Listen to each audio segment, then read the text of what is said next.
Good morning, good evening, good afternoon. And Dreamy Dreamland with Sensei Al Bob. Hi, your sensei.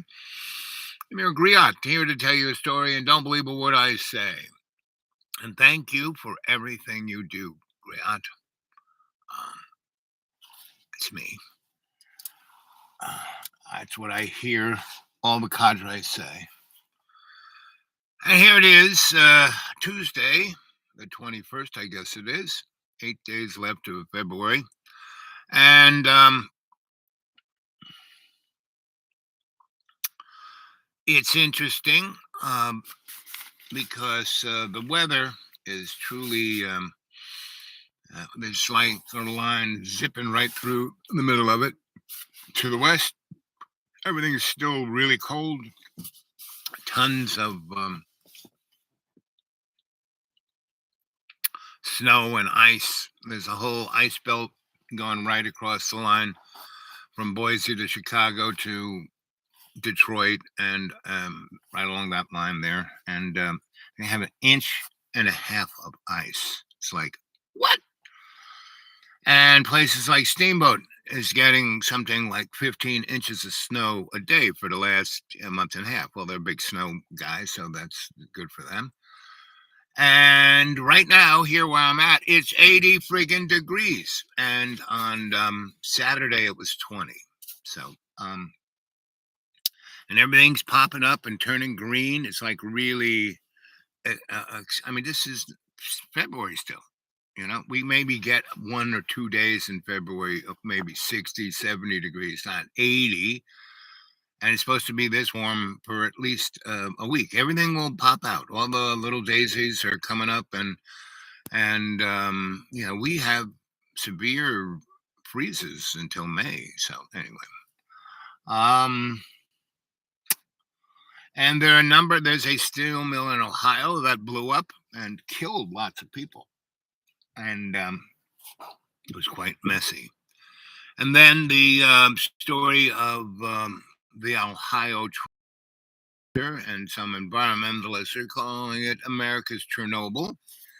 And you wonder why when you go onto CNN, PBS, ABC, Fox, all those, right? You wonder why that's not a main story, right? Because it looks great on the TV, all the fire and it crashed this and all of that, but you find that the largest holder of that railroad, Northwestern, Southern, whatever they call it, is Vanguard, BlackRock, and ASGA.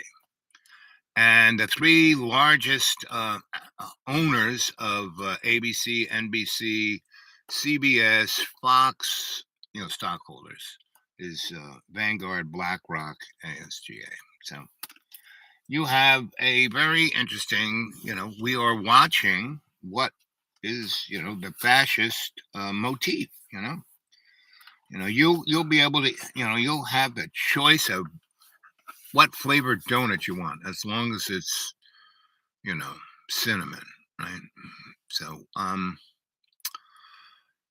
oh, what time is it? Is it noon yet? No, it's not noon yet. 11:47. So I have a really good one of my Padawans, one of my apprentices. Over the years that I had my electric business in New York, Esoteric. Nobody is our master. You are my master. I'm your master. You're my dragon. That's what you are, buddy. So, Esoteric.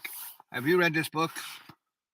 Patrick O'Brien's Master and Commander, right? So, my friend and apprentice of many years has his own electric business. He has had for many years. And half of the kids that I would grab off the street and say, no, you're not going to join that gang. You're going to be my electrical helper, right? And you don't have a place to live. Here, I'm in this abandoned building. You can have your whole apartment, right? Let's just fix it up. Oh, you want to do this? Let's just do that, So I have 270 something what I call godchildren that I took care of. That I grabbed, and no one was taking care of them. like I said, between 1970 and, you know, 1990, those 20 years, New York City was bankrupt. Uh, uh, Fight Club, right? And so, anyway, I got my friend was a real poet, right? I mean, this kid was a real poet and an Irishman and all kinds of things. But he, grew up in Queens and the Lower East Side, right? So he really took to. I mean, he became an amazing. I mean, he was an amazing guy, right? And he was my number one, right? And so and he did things. I just, again, I could always be up on the stage. I could be the commander, right? No, but I just am the guy who, you know, enables other people to be their best, right? And esoteric, I've helped you along. You've come a long way. I mean, you were an amazing person when you first showed up as Dragon, and you have moved forward, right? So anyway, I got my friend into reading it. So I read this book years ago, and I gave him a copy of it, and he sent me a brand new copy, right? And a couple other books that I gave him. So he keeps sending me new copies of books that I gave him, right? So he's keeping those books and sending me a new copy, right? And so I want to. So this is a really, if you read Moby Dick, it's a great book because it really gets you the flavor of what it is to be a whaler, right? A sailor and a whaler, right? Now this gives you a flavor of what it is to be a sailor and an English, on the English Navy, the King's Navy, right? And our main character is a guy whose his name is Jack. What is Jack's name? But he is, this, truly, you know, Jack Aubreys, Aubreys, right? And we meet him, and he is a lieutenant, right? And he is maybe 20 years, and he's probably, I mean, he started like when he was 9, and he didn't come from the upper crust. And he's been a good line officer, and he wants to be a captain. He's a little depressed that he's not. And he's, in the seaport waiting for his next assignment. And he comes back a little drunk after partying with people, and he stumbles into his room, and the lady who takes care of the house says, "Hey, there's this letter. This guy in a uniform came and said to give it to you." And he's like, and he opens it up, and he finds out that he has been made a captain of a ship, you know, a sloop. And so he goes from kind of being depressed to being ecstatic, and he can't, he's jumping around and dancing and singing. And he had met a guy at a concert earlier on, and the guy complained for him, like singing over the opera, right? So he's, hey, shut up. And so they kind of stared at each other, and then you know the guy Jack realized, well, he's in public, he can't beat the crap out of this guy, so which he probably would have done.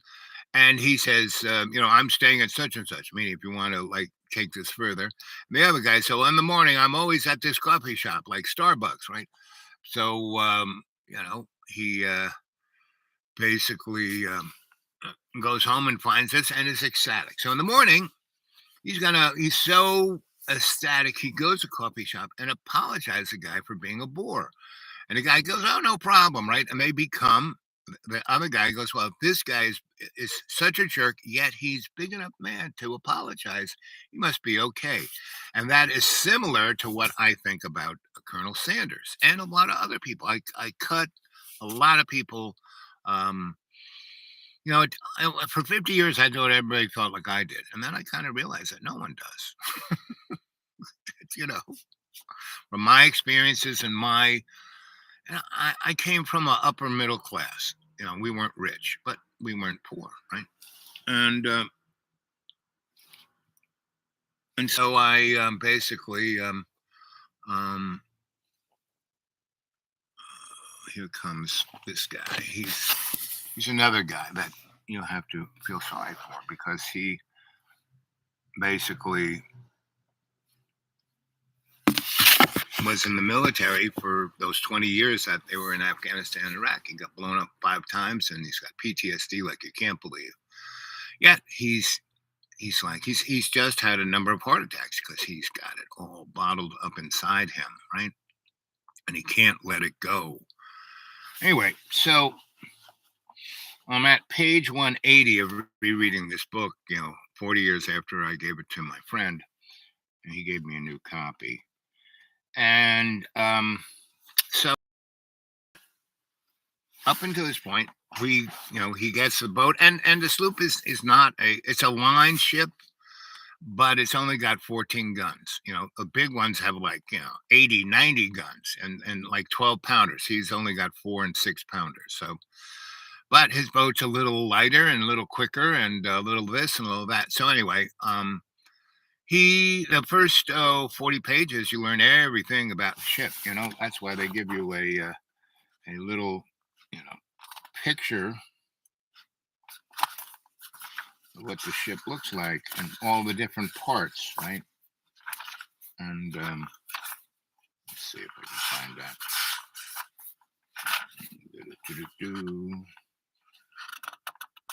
Yeah. Well, anyway, it does. So you learn all that nomenclature and all that stuff, and that's it's just like Moby Dick, because they go in deep about whaling and how to whale and what the boat is and how it is and what it's like to be on that boat and what it's like, all the rest, and that they do that. So, and Jack wants to, and the way the Navy works, England has all these, France and Spain and all these guys have bigger navies, so they basically pay the captains and the crews to go after those things, not in like big things, but one boat onto a whole squadron, right? And so if they can disrupt the French and the Spanish, then the English are doing better. And so that's the is he going to come up here? I bet you he does.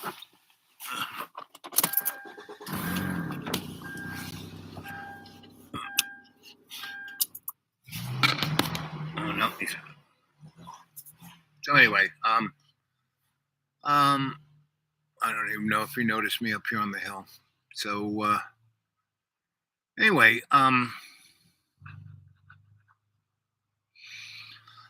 so the first 100 pages or so is getting the boat together, getting a crew together. He gets a lot of different people. He gets some really good people, some really lazy people, and so he's, as he says, you got to have a happy boat. So anyway, so they stumble into they're just escorting some merchants, and these brigands try to go after them, right?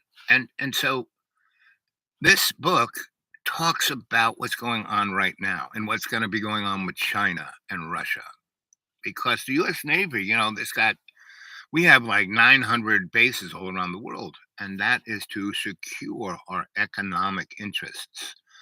And basically, our economic interests are being drawn in, right? And we will basically, we don't have the Soviet Union to contend with, so it's basically a unipolar world. And it's about, I keep talking about this unipolar transnational fascist oligarchy, right? And so unipolar meaning only the singular power, new world order, right? Unipolar. Transnational meaning it's not just coming from America or England, it's coming from every nation in the world, because it's like you go watch Stan Lee's Captain America, especially the second movie, where he's like, the end of the first movie, you see the origin story of Captain America, and then he, saved the day by flying the atomic Hydra bomber into the North Pole, and he gets frozen in. And then the next movie starts with, the end of the movie. Bounces to today, and they're out there, and they find him, and then it cuts to he's in a hospital in 1940, and the sun's shining in, and he's listening to a baseball game, And he kind of looks at the nurse and he says, "What's today?" And she tells him like something 1941 or 42. And he goes, and he goes, "This radio show here, you should have picked a different one because I was in at that field. I was at Emmett Field when that game was going on, and I know that's not being, over the radio, so something's up." So he gets up and he goes, "I want to out of here." And she goes, "Oh, and she gets on a little walkie-talkie, which he's never seen. The patient's awake," and he's like, blah blah blah. We need security. So these guys show up with guns, and he just flies right by them, breaks through a wall, runs down the street, and it's like Broadway in New York City, right? And he's running down, and he stops right there in Times Square. He's looking, and he knows it's Times Square, but all these modern skyscrapers and cars he's never seen, and people and things doing that he's never seen, and all of a sudden, all these cars, right? And the guy who's head of Shield goes, "Hey, Cap, it's good to see you. You woke up, so here, let's talk." And I do, and then that's the end of the film. Next film, he's like number one guy at Shield, right? And his boss, the black guy, knows something's up, but can't tell what. And then he gets attacked, and then shit starts happening here, there, and everywhere. And that's when you see, Hail Hydra in today's mode. And that movie was, 10 years ago, maybe 8 years ago, whatever it was, right? But Stan Lee with Captain America and X-Men and Fantastic Four and all of the stuff that Stan Lee put out. He wrote those in the 40s, 50s, 60s, and 70s, 80s, and then, started getting Marvel media together, and he put it out there. There is no better example of what's going on than Stan Lee's comics and Marvel movies. Now Disney got him, which is owned by those large corporations, and so anyway, so here's this book that does a great little example of what it is, right? What is your life path? Oh, sounds like Fight Club. Fish is there. Well, my life path is to serve love's co-creation, period, right? Now, I know you're talking about a more esoteric thing, so why don't you enumerate that to the cadre, right? While I read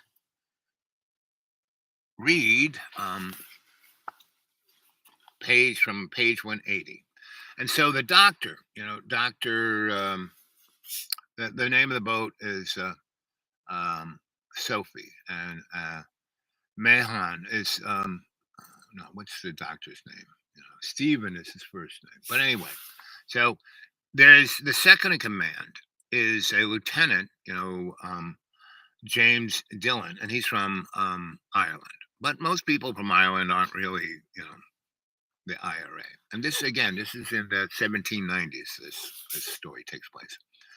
So James Dillon is a Catholic, he wrote in his minute and secret shorthand. He used not to be. This is to say, he was not a Catholic in the sense that I would have made any marked difference to his behavior or have rendered the taking of an oath intolerably painful. He was not in any way a religious man.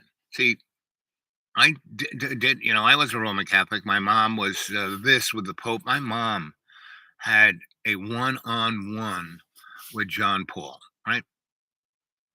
Even presidents don't get that. My mom had such juice, political juice, that she did, right? Like I said, my parents were upper middle class. My dad was a bird colonel, and they both had authority and position of authority, but they weren't the ruling class. They served the ruling class, and I was being brought up to do the same.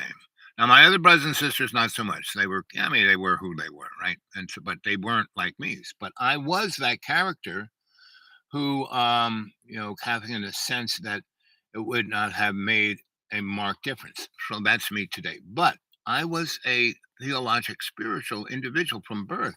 So when I was getting the hooey of what the Roman Catholics were, the papists, I, had a behavior that rendered taking an oath that was intolerably painful because I was, my godfather was a cardinal. So from an early age, like from 5, I was, told you're going to be a priest, you're going to be a rocket scientist for the Pope, you're going to do this, and this, and I'm going to, make sure that happens. That's what my godfather said, right? And there were other people like him who did the same thing to me. So after I realized that intolerable pain I didn't need to have, I started moving in my life path that you find me now. Your life path number is one of the most important numbers in your personal numerology chart. Yes, you can look it up by finding it on Google and it will break it down. Okay,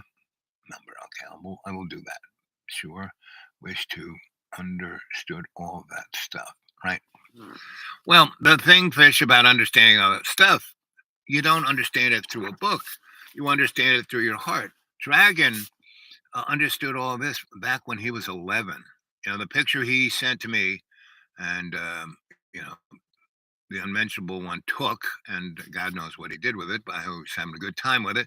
It doesn't matter because it's inside of Dragon, and so that understanding is inside of Dragon, right? And so, um, and Fish, I'm sure you. I mean, I know you, Fish, and you know your life path, better than most, right? And we were talking about it yesterday on the show, right? And good morning, good evening, good afternoon. There's 2 of you there, and there were a few more, and there's 3 thumbs up. Keep getting those thumbs up so the good old algorithm shows this show to more people. Thanks for everything you do, Cadre. Thank you for the 4 people who, since Thanksgiving, sent me something on my PayPal. Anybody wants to do that, sure could do it. And that's the dudewake42 at Gmail, dudewake42 at Gmail. And you want to talk to me? There's 100, you know, Padawans who contact me on the Gmail. Fish is one of them. Dragon has, and Dragon, contact me more on the Gmail, the dudewake42 at Gmail, so we can have a more um, tay-to-tay, right? Let's see. Rendered the taking of an oath intolerably painful. He was not in any way religious man, but he was a spiritual man. So I'm no way a religious man, but I'm a spiritual man. Has there been some conversion from violent change? I hope not. How many crypto Catholics are there in the service, in the English Navy? I should like to ask him, but that would be indiscreet. I remember Colonel Despot telling me that in England, Bishop Colonel gave. See, that's why when everyone talks about only Christians go to heaven. Well, the English church is Christian, but it's run like a military institution, and so is papist, right? So England Bishop Colonel gave a dozen dispensations a year for the occasional taking of the sacrament according to the Anglican rite. Colonel T of the Gordon riots was a Catholic. The guy who started off who endured the IRA back in 1790s. Because all the Irish wanted was what Scotland had, just a independent political structure. So, morons from England couldn't tell them what to do. I mean, they still wanted to be part of, England.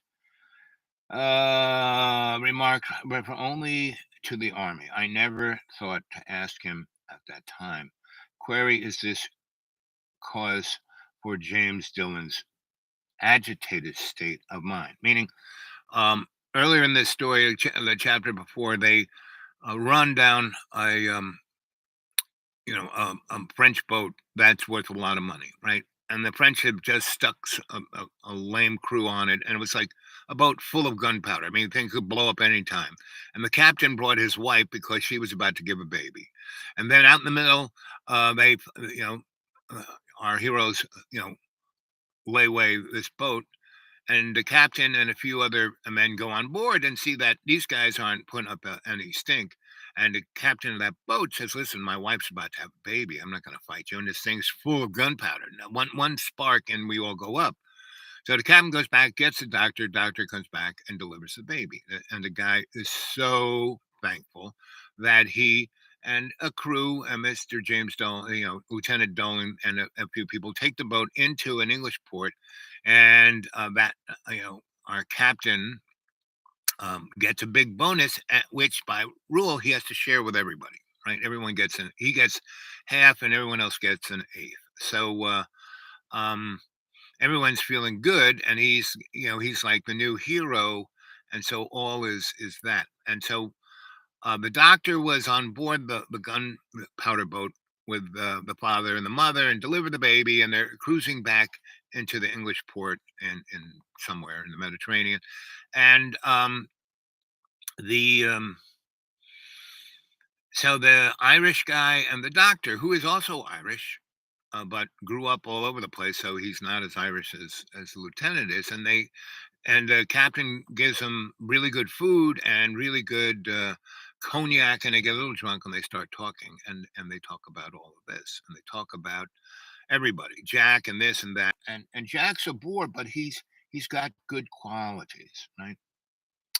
So that's what this little paragraph or two I'm going to read to you is that the doctor is mulling over in his diary what the conversation was, right? I never thought to ask him at the time. Query, is this the cause for James Dolan's agitated state of mind? Yes, I think so. Some strong pressure is certainly at work. What is more, it appears to me that this is a critical time for him, a lesser climacteric, a time that will settle him into a particular course he will never leave again. And that's kind of what your number is, right? And so it's that course that we set, and that's why ships in the out at sea navigate by the stars, right? It has often seemed to me that towards this period in which we all three lie, and that's the captain, and James, the lieutenant, and Stephen, the doctor, right? Um, the captain is Jack, Captain Jack. And that song about Captain Jack is This is the Jack. It has often seemed to me that towards this period in which we all three lie, more or less, men strike out their permanent character, strike out their permanent character, or have those characters struck into them. Merriment, roaring high spirits before this, then some chance consternation, or some hidden predilection, or rather inherent bias working through, and the man is in the road. He cannot leave, but must go on, making his deeper and deeper a groove or a channel until he is lost in his mere character persona. And that's where most people are, in their mere character persona, right? No longer human. No, and that's what transhumanism is going to do. It's going to change everyone into a character actor, right? No longer human, but a assertion of qualities belonging to this groove. James Dillon was a delightful being. Now his closing in. It is odd, will I say, heartbreaking, how cheerfulness goes, gaiety of mind, natural, free, spirited joy, authority. It is a great enemy, an assumption of authority. I know few men over 50 that seem to me entirely human. Virtually none has long exercised authority. The senior post captain here, Admiral Warren, a shriveled man, shriveled in essence, not also in belly. Pomp and unholiness diet, a cause of cholera, a pleasure paid too late and too high, a price, like lying with prepared panoramas. And when I worked in the corporate world of the desperate lawyers for that 10 plus years and went full, Monty into hedonism, right? Basically, I did not, I was not, my, what I've observed of late, since I have so much time out here, I can, self reflect, is that my whole life up until then, I had many threads and I had many skill sets and I had been in many places and I had lived in all of them.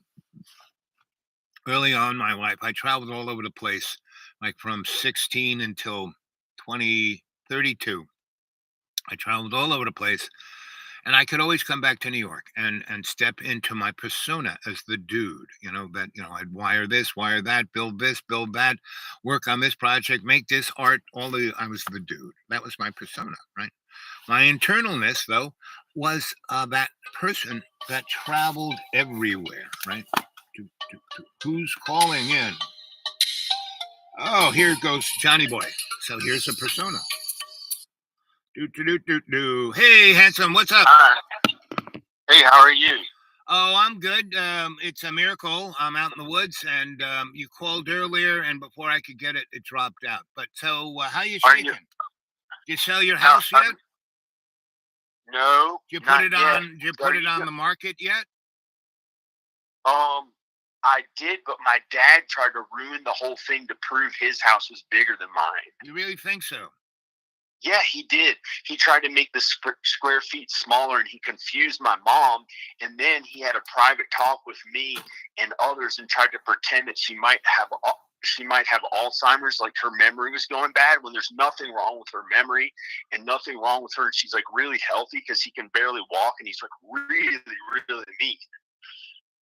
She's really, really mean. He's abused when I was a small child. He tied my shoes. He said that he just tied my shoes too tight and I fell back, but he was really angry because my mom gave me too much attention, and he pulled my feet out from under me and slammed my head back into the gravel. And I have 5 scars. I think 5 scars on the back of my head when I shave it close, when it's like really short. In the back, I have 5 scars in the back of my head because he pulled my feet out from under me when I was like 4 years old and slammed my head into the ground. And I had to get stitches in the back of me. He just hurt me just because he was jealous that my mom was giving me attention, I think. And so, but what are you doing today? How are you moving forward? How, I was just. Well, I'm going to sell my house to get away from. Did you ever read the book, Patrick O'Brian's Master and Commander? No. Well, they made a movie of it. No, I haven't read it. It's a great book. What is it? And it's. Did you ever read Moby Dick? No. That's another great book, and that both of these books are like modern novels written. Well, this book was written in the 70s, but Moby Dick was written in the 1870s, and it uses metaphor, right, to describe the human condition. And I want you to listen to something, and it's some strong pressure is certainly at work. What is more, it appears to me that this is a critical time for him, a lesser climatric, a time that will settle him in a particular course. He will never leave again, but will preserve in the rest of his life. It has often seemed to me that towards this period in which we all three lie, men strike out their permanent character, meaning who they really are. or have those characters struck into them, like when you strike image into metal.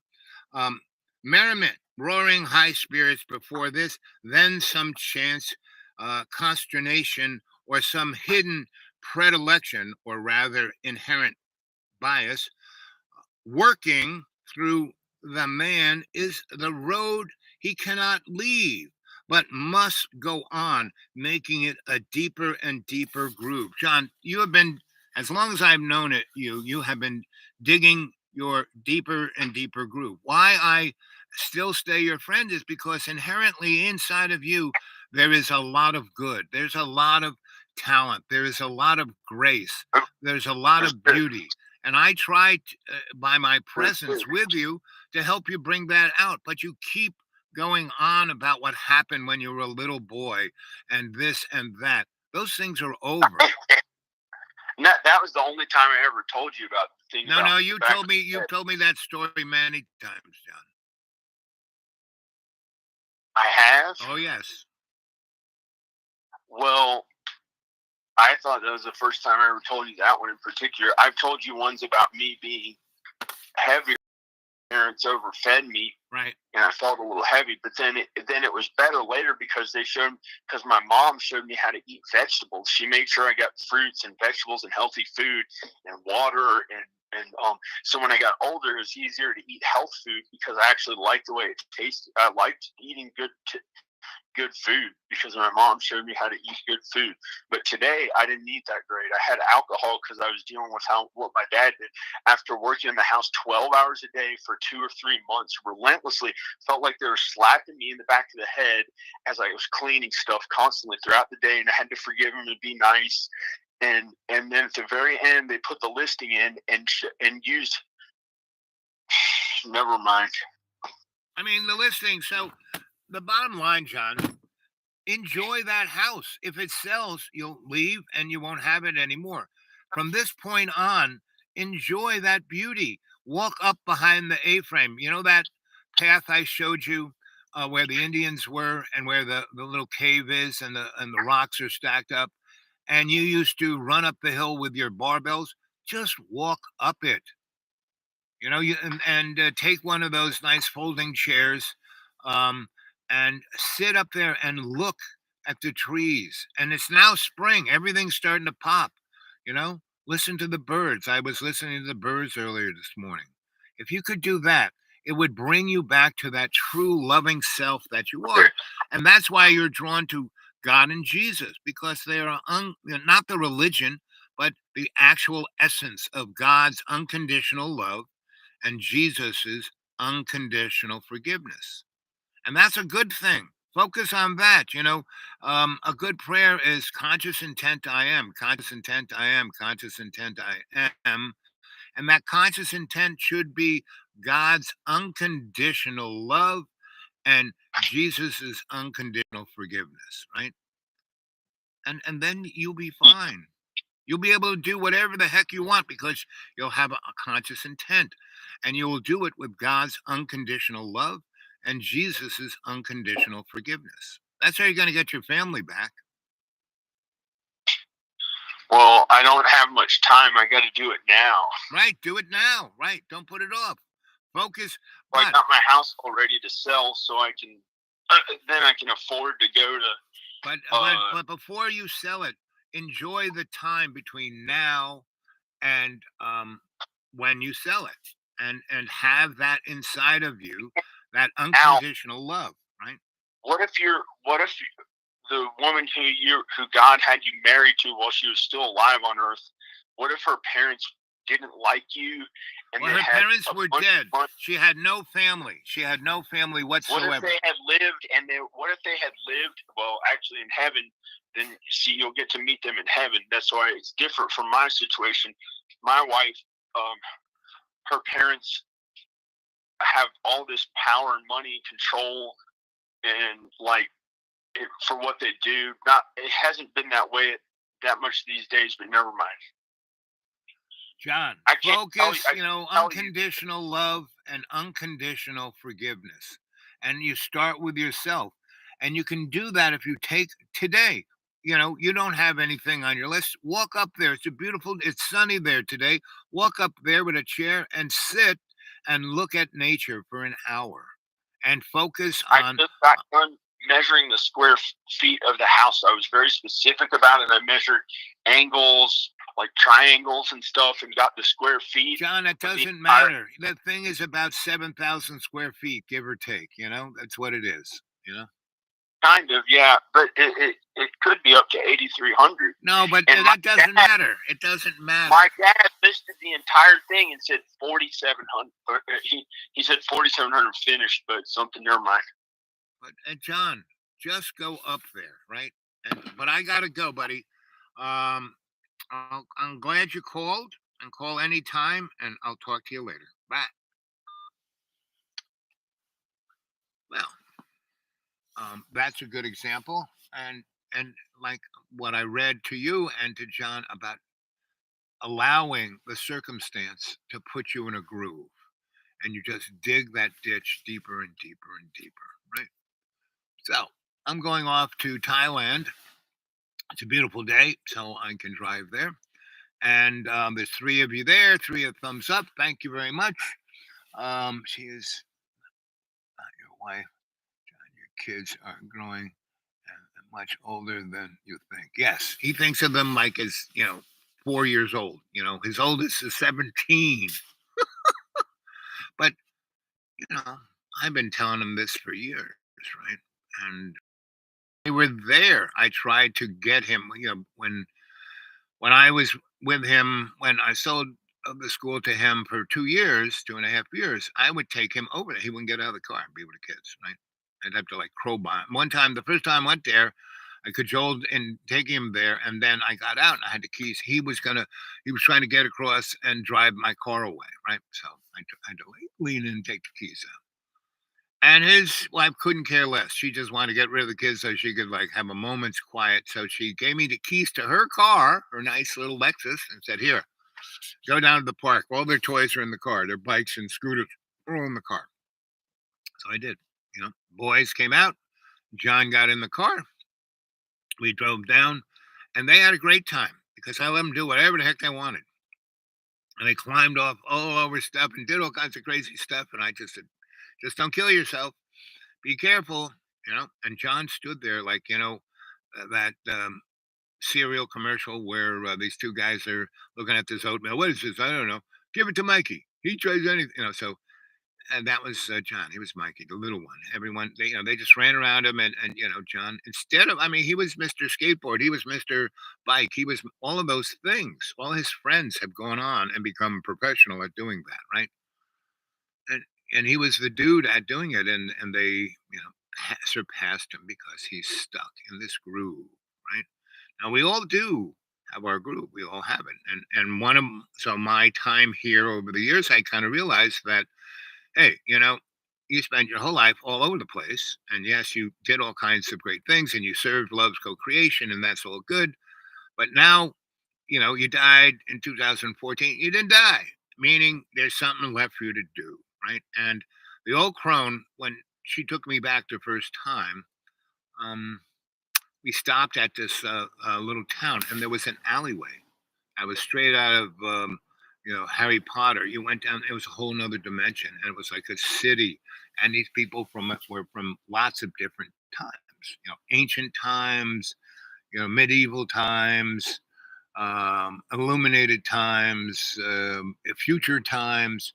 And I was in a tea shop, and this lady who was the baker girl, and she was, every time I looked at her, she was like 19. Then she was like 110, and then she was.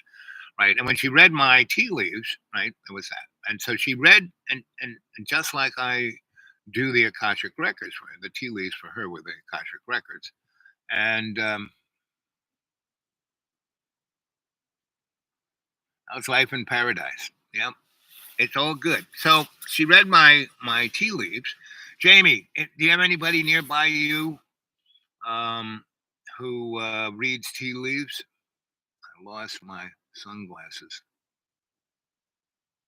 Well, the beautiful thing about the Dollar Tree, you can always get another pair of. I mean, look at these. These are really great because I can put them right over my reading glasses. They're like welding goggles. I lose everything.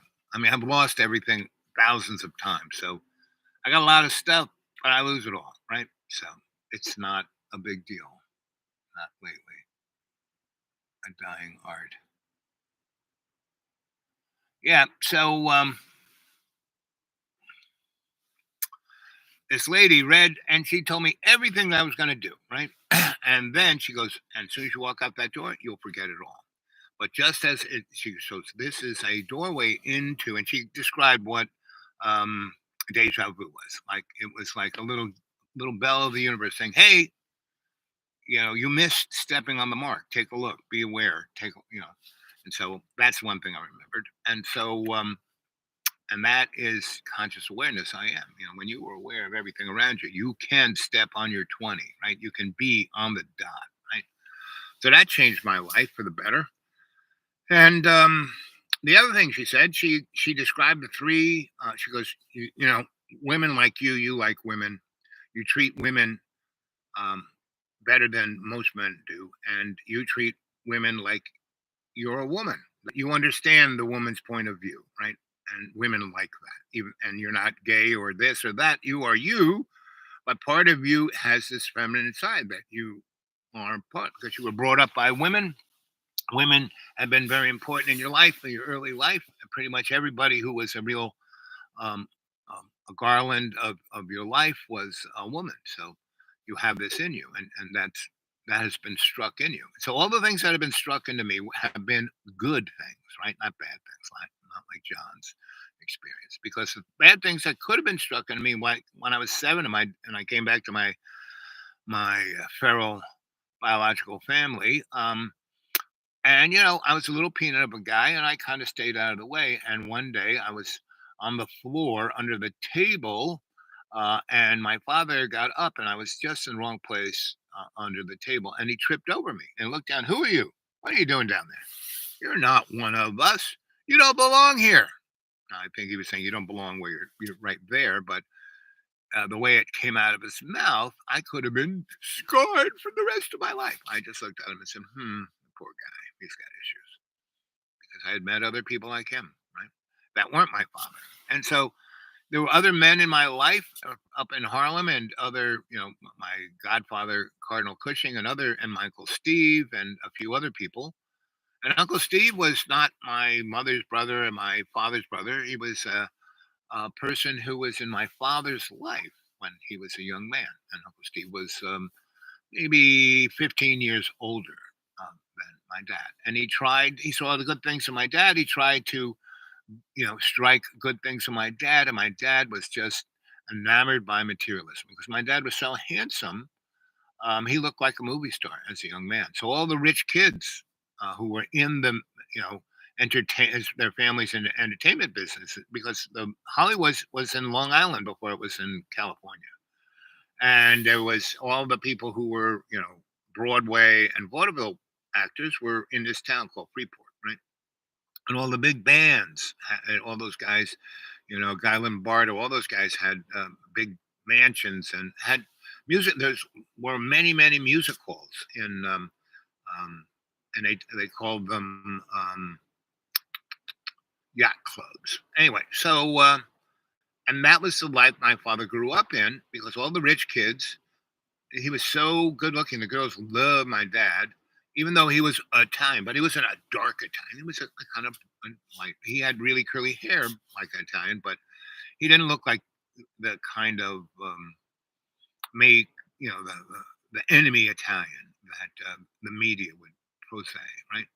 Like the Nazis portrayed the enemy Jews, right? And we portrayed enemy everybody. Anybody off the boat, the last off the boat is the enemy. The Irish were the enemy, the Italians were the enemy, the Germans were the enemy twice, the Chinese, the Japanese, you name it. If you were not, one of us, you were, and now it's the Mexicans, and they're the best citizens America could ever have, right?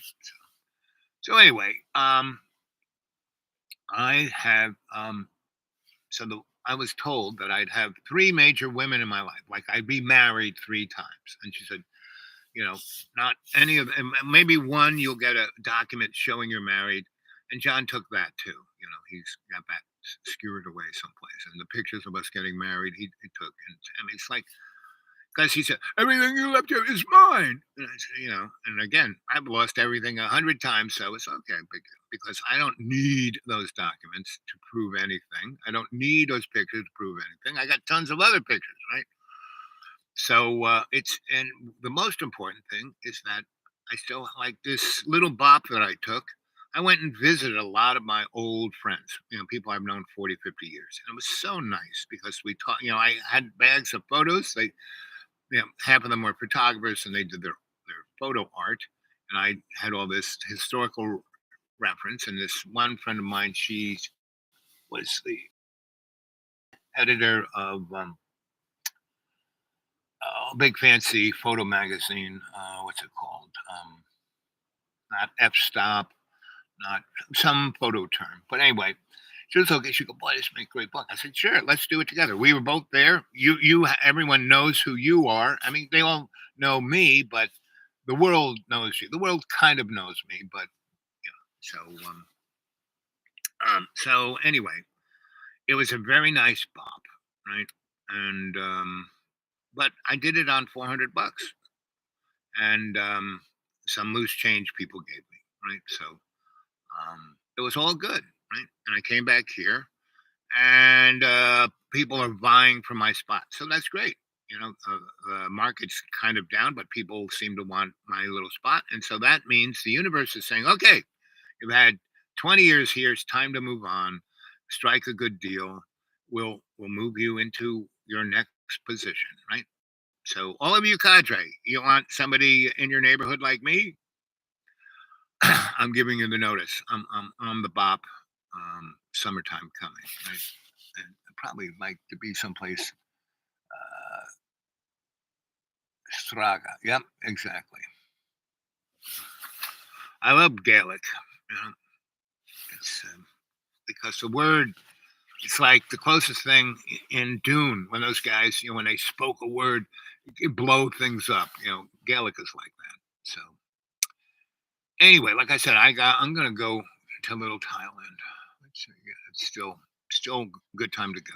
It's still sunny. I'm gonna get back to you. How much juice do I got left? I still have oh more than half the battery. So I'm gonna have another show in about an hour and a half, give or take. Okay. There's four of you there. I'm glad you're here. Remember to show up in about an hour and a half. Bring more people. Tell more people about Dreamy Dreamland with Sensei Bob. Tell them to come. You'll like this show. Everybody, come on. You know, Dragon. I hope you've been taking your favorite shows. All of you, take your favorite shows and put it on your hard drives, your thumb drives, your DVDs, CD-ROMs, whatever, right? Because the internet is going to change drastically from what it is, right? It's being warmed up to do that.